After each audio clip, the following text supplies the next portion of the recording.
Messieurs les premiers ministres, mesdames, messieurs les ministres, mesdames, messieurs les ambassadrices, ambassadeurs, en vos grades et qualités. D'abord, je veux vous remercier d'être aujourd'hui à Paris à l'invitation du ministre de l'Europe et des Affaires étrangères en ce jour crucial. Et je tenais à venir vous saluer avant vos travaux et à vous dire quelques mots avant de vous laisser travailler. En effet, vous vous retrouvez, et ce n'est pas tout à fait le hasard des calendriers, dans un jour crucial pour les peuples israéliens et palestiniens, comme pour le Moyen-Orient et tous ceux qui soutiennent la paix et la sécurité pour tous dans la région. Cette nuit, un accord historique a été conclu à Sharm el-Sheikh, et je tiens ici à féliciter le président Trump pour son engagement personnel, l'émir du Qatar et le Premier ministre Sheikh Mohammed et son équipe de négociation, le président Sisi et le président Erdogan pour leur contribution cruciale à cet accord. Et je veux remercier tous les ministres et leurs chefs d'État et de gouvernement présents autour de la table parce que vous avez ô combien participé à ces efforts durant les semaines passées. Je suis très reconnaissant à ceux qui ont peu dormi justement, concluant un accord à 2 heures du matin pour pouvoir être avec nous aujourd'hui. Cet accord, après 2 années de calvaire insupportable, enduré par les otages du Hamas, 2 années de souffrance indicible endurées par les Palestiniens à Gaza, doit permettre un cessez-le-feu permanent, la libération de tous les otages et un accès humanitaire immédiat à la bande de Gaza. Et au fond, les heures à venir à cet égard seront décisives. Et c'est là-dessus que je voulais insister. D'abord, Israël, et c'est en ce moment même, doit maintenant approuver ce plan qui offre enfin aux familles plongées dans l'attente inhumaine de leurs proches la perspective de retrouvailles et à tout le peuple israélien de voir enfin une autre perspective que la guerre permanente s'ouvrir à ses yeux. C'est le choix de l'intérêt du peuple israélien qui se présente cet après-midi au cabinet israélien pour ensuite cesser toute attaque, se retirer justement sur la ligne convenue et autoriser pleinement l'aide humanitaire sous l'égide des Nations Unies sans plus de contraintes. Ensuite, le Hamas doit tenir ses promesses de libérer tous les otages et tous les groupes armés à Gaza et respecter le cessez-le-feu. L'intérêt du peuple palestinien à ce que cette guerre s'arrête sans plus tarder était l'évidence même, alors que des centaines de milliers de blessés ne peuvent être soignés et que des dizaines de milliers de victimes attendent d'être enterrés par leurs proches et que nous devons aux 2 millions de Gazaouis de retrouver la dignité de vivre et la sécurité la plus basique sur cette terre brûlée qu'est aujourd'hui Gaza. La responsabilité du Hamas dans cette catastrophe est immense. Elle signe son exclusion de tout avenir possible, mais elle impose le respect justement de ce qui a été convenu dans l'accord de cette nuit. Le travail et les responsabilités ne s'arrêtent pas à ce premier temps, qui est pourtant très important, ni au cercle étroit des parties prenantes au conflit, et c'est la raison pour laquelle notre réunion de cet après-midi est très importante. Et elle s'inscrit en complémentarité, en continuité complète avec l'initiative américaine. Le président Trump a tracé une voie ambitieuse pour un accord global au Proche-Orient. Cet engagement est essentiel et nous sommes là pour en soutenir la vision, celle d'un cessez-le-feu permanent, d'une stabilisation de Gaza qui soit à même d'offrir la sécurité pour tous à travers une solution politique fondée sur un État palestinien et une coexistence enfin pacifique dans la région. Votre collègue israélien évoquait ce matin la nécessité d'étendre le cercle de la paix et de la normalisation. C'est l'intime conviction qui nous a poussés, avec le prince héritier Mohammed Ben Salman, à lancer cette initiative franco-saoudienne et la déclaration de New York qui a réuni 142 États. Ces 142 États sont prêts à soutenir cette vision, y compris, et il vaut la peine de le souligner, dans ce nouveau Moyen-Orient que nous dessinons peut-être collectivement en ce moment, le Liban et la Syrie, qui se sont joints à nous. Tous aujourd'hui, autour de cette table, nous sommes prêts à contribuer à soutenir le plan de paix américain. Il a besoin de nos retours honnêtes, de nos contributions concrètes dans chacune de ces dimensions, la gouvernance, la sécurité, l'aide humanitaire et la reconstruction. D'abord, l'établissement d'une gouvernance temporaire pour Gaza. Vous y avez beaucoup travaillé ces 2 dernières années. Sur ce point, nous ne devons pas perdre de vue la nécessité d'une appropriation palestinienne qui constitue la base de l'horizon politique rappelé par le président Trump, autodétermination et création d'un État. L'unité de Gaza et de la Cisjordanie par l'autorité palestinienne ne doit pas rester un horizon vague, mais une transition avec échéance claire vers cet objectif doit être définie pour assurer le succès des phases à venir. Mais pour ce faire, la gouvernance immédiate de Gaza, excluant complètement le Hamas, mais intégrant aussi complètement l'autorité palestinienne, avec tout le travail de proposition de candidats, y compris de vetting que vous avez mis en place ces dernières années, l'a préparé, il faut aller à son terme. Deuxièmement, c'est le rétablissement de la sécurité et de l'ordre public. Sur ces questions, le plan de paix américain est pleinement en phase avec les principes et instruments de la déclaration de New York. Le Hamas doit être désarmé. Le démantèlement des armes est une étape essentielle vers un cessez-le-feu durable. Nous devons collectivement le soutenir et faire pression sur le Hamas dans ce sens et identifier les étapes de très court terme réalistes, comme vous l'avez proposé.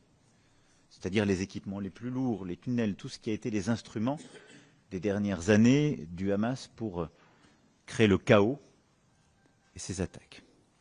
En parallèle, une force internationale de stabilisation temporaire doit être déployée à Gaza. Cette force formera et équipera les forces de sécurité palestiniennes à Gaza, en coopération, et je les en remercie, avec la Jordanie et l'Égypte, qui ont une expérience étendue en la matière. Et la France, et je remercie d'ailleurs les collègues européens ou alliés qui sont présents ici et qui ont déjà commencé ou manifesté leur volonté de faire avec, la France est prête à y jouer un rôle. Nous travaillons avec nos partenaires européens pour renforcer les missions de la PESC de l'UE à cet égard.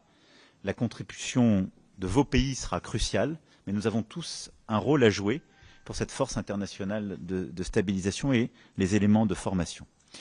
Dans ce cadre, il est clair qu'aussi avoir un cadre international onusien, travailler à bâtir ce cadre onusien est clé parce qu'il permettra à beaucoup d'autres contributeurs de se joindre. Et beaucoup de pays ont manifesté leur volonté de se joindre à un tel effort, mais leur volonté d'avoir un cadre agréé par les Nations Unies. Et ce qui est, je crois, une façon d'avancer ensemble. Troisièmement, c'est la fourniture d'une aide vitale et le soutien à la récupération et à la reconstruction de Gaza. L'élément le plus important, immédiat, sur lequel nous devons tous appuyer, c'est évidemment la distribution de l'aide qui doit reprendre de toute urgence à une échelle beaucoup plus grande. L'aide doit transiter par les Nations Unies, CICR et les organisations humanitaires indépendantes de confiance, en pleine conformité avec le droit international humanitaire, et par tous les points d'accès, y compris à travers les lignes de retrait successifs. Et ça doit être la priorité des priorités pour nous tous. Celle-ci est indispensable et c'est l'un des premiers points que nous suivrons dès après la mise en œuvre de l'accord signé cette nuit. Mais l'aide à court terme seule ne suffit pas, nous le savons. Nous devons aider d'urgence l'autorité palestinienne confrontée à une grasse crise financière, à stabiliser sa capacité à gouverner, à fournir des services essentiels, à maintenir la sécurité. Nous devons aider le système bancaire palestinien aussi, et tout ça fait partie de ce qui est nécessaire pour recouvrer une stabilité dans la durée. Dans cet esprit, nous avons lancé avec l'Espagne, le Royaume-Uni, l'Arabie saoudite et de nombreux autres pays une coalition d'urgence pour la viabilité financière de l'autorité palestinienne. Et l'Union européenne a réuni un groupe de donateurs et je l'en remercie à cet égard. La libération immédiate des revenus de l'autorité palestinienne est elle aussi un prérequis pour assurer une soutenabilité du plan américain. Et c'est un point sur lequel il faut convaincre tout le monde dans les prochaines heures et les prochains jours. Enfin, je veux dire un mot aussi pour ne pas oublier ici la Cisjordanie. L'accélération de la construction des colonies en Cisjordanie constitue une menace existentielle pour l'État de Palestine. Elle est non seulement inacceptable et contraire au droit international, elle alimente les tensions, la violence, l'instabilité. Et de fait, elle vient d'abord contredire le plan américain et notre ambition collective d'une région en paix. Elle vient contredire les objectifs précédents de l'administration américaine, puisqu'elle met en danger les accords d'Abraham précédemment signés. Et elle n'a rien à voir avec le Hamas et le 7 octobre 2023. Et donc il est important de ne pas ajouter une zone de conflit à celle que nous sommes en train de régler et de rester très vigilants sur la situation en Cisjordanie. Voilà, messieurs les premiers ministres, mesdames, messieurs les ministres, excellences, chers amis, je ne veux pas être ici plus long. Il y a quelques semaines à peine, nous étions plusieurs autour de la table à pousser pour une solution à deux États et soutenir ce plan de paix et de sécurité pour tous, qui, je crois, a créé une dynamique collective. Il y a eu ensuite le plan de paix proposé par le président américain, qui était une étape décisive. Et l'accord finalisé sur cette base hier, avec votre contribution essentielle, est une étape historique.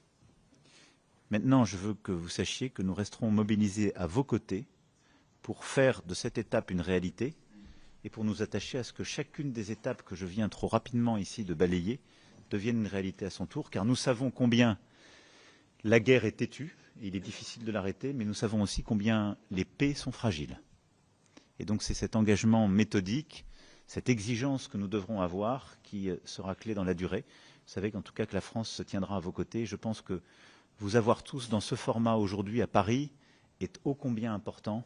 Et je vous remercie de cette mobilisation, de votre présence aux côtés de votre homologue français. Et je remercie encore une fois les négociateurs qui ont travaillé jusque tard dans la nuit d'être présents aujourd'hui pour manifester aussi la continuité, la complémentarité de ce plan américain et de ce que nous sommes en train de faire aujourd'hui à Paris. Je vous remercie beaucoup. Je vous souhaite un bon courage pour vos discussions et vos travaux avec l'ensemble de vos équipes. Et je veux que vous sachiez que vous pourrez compter sur la France de manière constante. Merci beaucoup et bons travaux.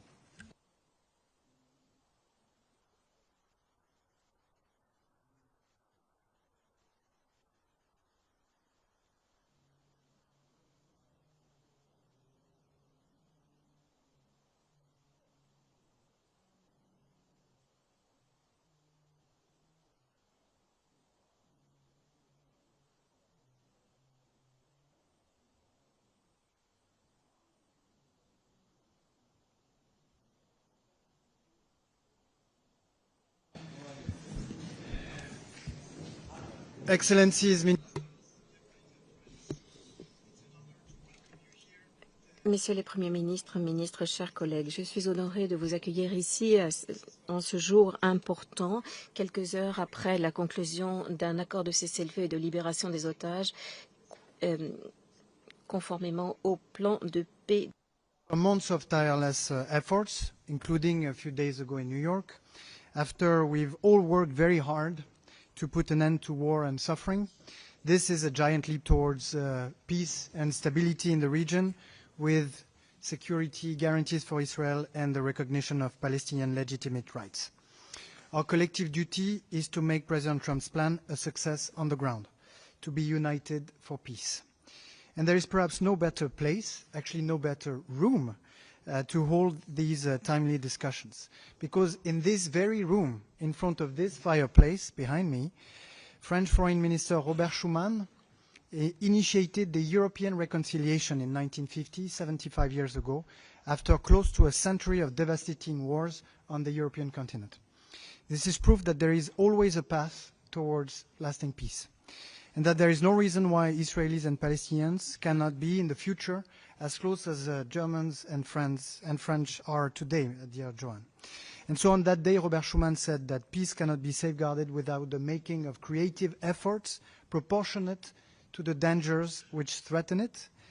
So today and in the times to come, let us spare no creative efforts to achieve peace and security for Israelis, Palestinians, and for the whole region. So all hands on deck. I thank the press and kindly ask them to leave the room so that we can begin. All good? All right, so first I'd like to mention that Marco Rubio had to cancel his presence